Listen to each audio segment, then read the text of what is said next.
आस्था सबके सामने नॉर्मल थी, लेकिन अचानक से ये इतना क्यों रो रही है? तभी नानी माँ ने आस्था के सर पर कोमलता से हाथ रखकर कहा, गोरी बिटिया, शांत हो जा। अब आगे। फिलहाल अरमान इन सब बातों को इग्नोर करते हुए दादाजी, आकाश, सुमित, ध्रुव, आहान और अभिमान जी के साथ आकर खड़ा हो गया और दादाजी की तरफ देखकर सवाल करने लगा।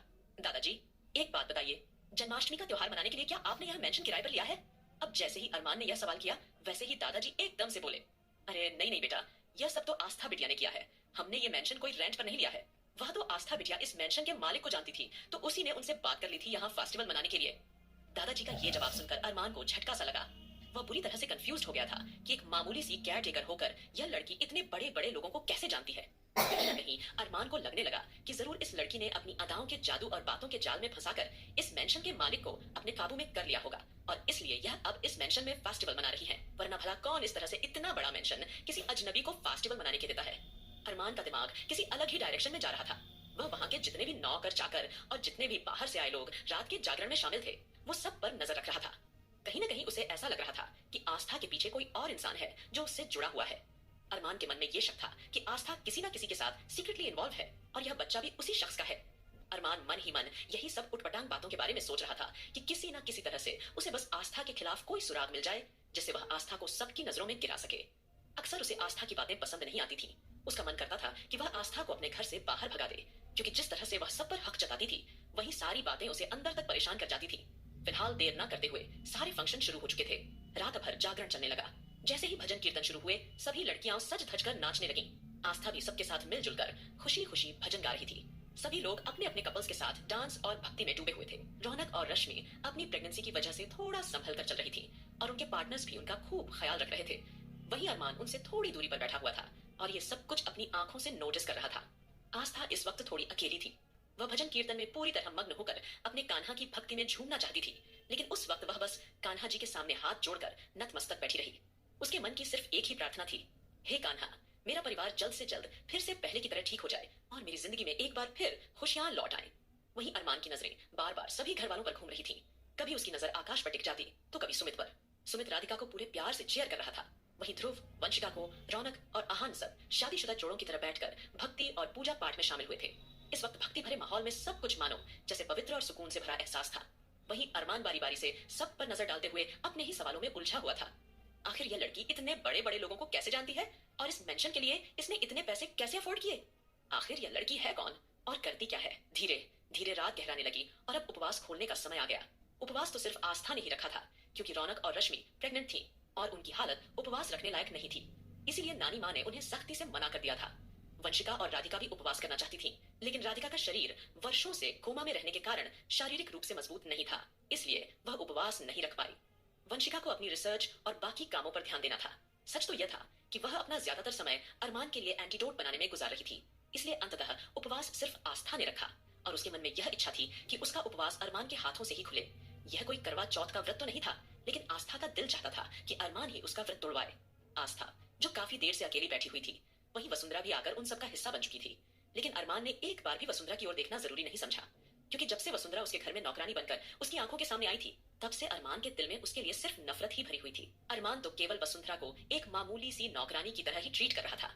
उसने उससे ज्यादा उम्मीद नहीं लगाई थी और न ही किसी तरह से वह उससे कोई उम्मीद रख रहा था। वहीं वसुंधरा अभिमान जी के साथ बैठी हुई थी, लेकिन अभिमान जी ने भी उसे ज्यादा कुछ खास भाव नहीं दिया था। वसुंधरा के मन में यही बात चल रही थी, ये ऐसा कैसे कर सकते हैं जैसे सारी गलती मेरी ही थी। हाँ, मैं जानती हूँ कि गलती मेरी थी, लेकिन मुझे ऐसा किसने बनाया? इसी ने तो बनाया है। फिलहाल वह अपने मन में बहुत बड़ा षड्यंत्र रच रही थी, लेकिन उसके प्लान कुछ और ही थे। वह पूरी रात वहां गुजार नहीं सकती थी। अब देर न करते हुए वह सीधा वापस सिंघानिया मैंशन आ गई। वीर और वसुंधरा आराम से टांग फैलाकर सो गए। वहीं आस्था अब अंश को नानी माँ की गोद में सुला चुकी थी और खुद भी सभी लोगों के साथ भक्ति में डूब चुकी थी। वो गोल गोल घूमकर अपनी प्रसन्नता जाहिर करने लगी थी, क्योंकि आस्था पूरा दिन भूखी प्यासी थी और वो ज्यादा देर तक अपनी भक्ति गीत नहीं गा पाई। और अचानक उसकी आंखें भारी होने लगीं। अरमान, जिसकी नजरें पूरी तरह से आस्था पर ही टिकी हुई थी, वो मन ही मन सोच रहा था कि यह लड़की ऐसी वैसी कोई हरकत जरूर करेगी और तब मैं उसे रंगे हाथ पकड़ लूंगा, या फिर हो सकता है कि वह इस फंक्शन का फायदा उठाकर चोरी छुपे किसी न किसी से मिलने वाली हो।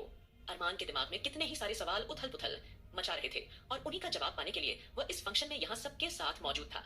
उसने एक पल के लिए भी अपनी नजरें आस्था पर से नहीं हटाई। हालांकि बीच बीच में वह अपने दोस्तों और भाइयों की ओर जरूर देख लेता था। वहीं आस्था जब गोल गोल घूमकर कान्हा जी की भक्ति में पूरी तरह मंत्रमुग्ध हो गई, तब अचानक उसका सिर भारी होने लगा। एकदम से उसकी आंखें बंद होने लगीं और वह जमीन पर गिरने वाली थी।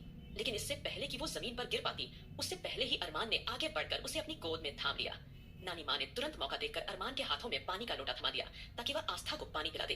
उन्होंने कहा, शायद भूखी प्यासी रहने के कारण इसे चक्कर आ गए होंगे। अरमान ने आस्था को पानी पिला दिया और जैसे ही आस्था ने अपनी आंखें खोली, उसने अपने सामने अरमान को देखा तो उसकी आंखें नम हो गईं, क्योंकि उसने अपने कान्हा से मन ही मन इच्छा जाहिर की थी कि उसका पति ही उसका उपवास तोड़े, और उसकी यह इच्छा पूरी हो गई थी। उसने तुरंत अपने कान्हा को ढेर सारा धन्यवाद दिया। धीरे धीरे रात बीतने लगी। इस बीच रश्मि बहुत ज्यादा थक चुकी थी और वो वहीं एक ओर बैठकर सो गई। कब उसने आकाश के कंधे पर सिर रख दिया, उसे पता ही नहीं चला। वहीं रौनक भी आहान के कंधे पर सर रखकर मजे से सो रही थी और वंशिका ने ध्रुव के कंधे पर सिर रख दिया था। सब लड़कियां सुकून भरी नींद में सोई हुई थी। आखिरकार वे सब अपने अपने पतियों के साथ सुरक्षित जो महसूस कर रही थी। फिलहाल सभी लड़कियां अपने अपने पतियों के साथ एक गहरी नींद में सो चुकी थी। लेकिन अरमान अब भी तीखी नजरों से उन सबको एकटक देख रहा था। फिर कुछ सोचते हुए वह वहां से उठ खड़ा हुआ और सीधे रघुवंशी मैंशन के सेकंड फ्लोर पर चला गया। उसकी आंखों के सामने बार बार आकाश, ध्रुव और आहान का इस तरह से सभी लड़कियों के साथ डांस करना, फिर उनके कंधों पर सिर रखकर सोना, यह सब उसे अजीब लग रहा था। अरमान सोच रहा था, यहाँ जरूर कुछ ऐसा चल रहा है जो मेरी आंखों से जानबूझकर छुपाया जा रहा है। उसे ऐसा लग रहा था जैसे उसकी पूरी दुनिया एक मिनट के लिए ठहर गई थी। अरमान ज्यादा देर तक अपने भाइयों और दोस्तों को इस तरह देख नहीं पाया और सीधे रघुवंशी मैंशन के सेकंड फ्लोर पर आ गया। वहां आते ही उसने इधर उधर नजरें दौड़ाई। अब उसकी आंखें थोड़ी भारी भारी सी होने लगी थीं। उसने सोचा कि उसे एक बार फिर ब्लैक कॉफी पी लेनी चाहिए ताकि वह 2 से 3 घंटे और जाग सके। उसने तुरंत एक नौकर को इंस्ट्रक्शन दिए कि वह उसके लिए कॉफी लेकर आए। जल्दी ही एक नौकर उसके लिए कॉफी लेकर आ गया। वही आस्था अरमान को सेकंड फ्लोर पर जाते हुए देख चुकी थी। वह उस वक्त उसके पीछे जाना चाहती थी, लेकिन फिर वो ये सोचकर रुक गई कि कहीं अरमान उसे गलत न समझ ले कि वह उसे रात के अंधेरे में सिड्यूस करने की कोशिश कर रही है। इसीलिए आस्था ने उसके पीछे जाने का इरादा छोड़ दिया। वहीं अरमान जैसे जैसे कॉफी पीने लगा, वैसे ही उसे अचानक अजीब सा लगने लगा। अगले ही पल उसे हल्का चक्कर आने लगा। जब वो थोड़ा संभल गया, तब वह वापस नीचे आ गया। उसने एक नजर दादाजी की ओर देखा। दादाजी उस वक्त पूरी तरह भक्ति में डूबे हुए थे, अपने हाथ जोड़कर कान्हा की आराधना कर रहे थे। धीरे धीरे सुबह हो चुकी थी। सबने खाना पीना शुरू कर दिया। रात इसी तरह गुजर गई। आखिरकार सबने अपनी अपनी पार्टनर्स को गोद में उठाकर उनके कमरों में ले जाकर सुलाने का फैसला किया। तभी अरमान को सामने देखकर वह थोड़ा सा पीछे हट गए, लेकिन आहान अरमान को देखकर तभी हुई मुस्कान के साथ बोला, ओफ, देखिए ना भाई, ये लड़कियां कितनी ज्यादा कमजोर होती हैं। देखा आपने, ये पूरी रात जाग नहीं पाई और कैसे मेरे कंधे पर सिर रखकर घोड़े बेचकर सो गई। चलो ठीक है, कोई बात नहीं, लड़की है। मैं एक काम करता हूँ, इस लड़की को ले जाकर उसके कमरे में सुला कर आता हूँ। यह बोलने के बाद आहान जल्दी से आगे बढ़ा और रौनक को गोद में उठा लिया और वापस सिंघानिया मैंशन जाकर उसे कमरे में बहुत ही सावधानी से लिटा दिया। अरमान बस खाली खाली नजरों से आहान को एक तक जाते हुए देखता रहा। उसने आहान से एक भी शब्द नहीं कहा। जब अरमान ने रौनक को ले जाते हुए देखकर भी कोई रिएक्शन नहीं दिया, तब ध्रुव की भी थोड़ी हिम्मत हुई। वह दबी हुई आवाज में बोला, भैया, यह लड़की भी गहरी नींद में सो गई है। वैसे भी ये बेचारी काफी मेहनत कर रही है एंटीडोट बनाने के लिए। मैं काम करता हूँ, मैं भी इसको इसके कमरे में सुला देता हूँ। यह बोलकर ध्रुव ने फटाफट वंशिका को गोद में उठाया और वहां से 9 2 11 हो गया। इसी तरह आकाश और सुमित ने भी अपनी अपनी पार्टनर्स को उठाया और उन्हें ले जाकर सुला दिया। अब केवल वहां नानी माँ थी, जिन्होंने पूरी रात भर जागरण करके कान्हा की भक्ति की थी। अब उनकी भी आंखों में नींद भर चुकी थी। वह आस्था की ओर देखकर कोमलता से बोली, अच्छा बेटा, मैं अब अपने कमरे में जा रही हूँ सोने के लिए। वैसे तुम चाहो तो यहाँ भी सो सकती हो, लेकिन ये अलग जगह है तो हमें यहाँ नींद नहीं आने वाली, क्योंकि हमें तो अपने कमरे की आदत पड़ चुकी है, इसलिए हम वहीं सोने जा रहे हैं। बेटा, अंश का ध्यान रखना, वो सोया हुआ है। ये बोलने के बाद नानी माँ ने अपनी पूजा पूरी की और फिर वहां से उठ खड़ी हुई और सीधा सिंघानिया मैंशन में चली गई। वहीं अभिमान जी भी दादाजी को संभालते हुए वहां से चले गए। अब वहां केवल अरमान, आस्था और अंश ही मौजूद थे। आस्था, जो कि पूरी रात की भागदौड़ और जिम्मेदारियों के कारण काफी ज्यादा थक चुकी थी, उसकी आंखें बार बार भारी हो रही थी। ऊपर से उसे अंश को भी लेकर मैंशन जाना था, इसलिए वह पूरी तरह कंफ्यूज थी कि वो अरमान से मदद मांगे या न मांगे। वहीं अरमान अब पूरी तरह से आस्था की सिचुएशन समझ रहा था, लेकिन वह चाहता था कि आस्था खुद आगे बढ़कर उससे मदद मांगे। इसीलिए अरमान ने ऐसा दिखाया मानो उसे कोई फर्क ही नहीं पड़ रहा हो।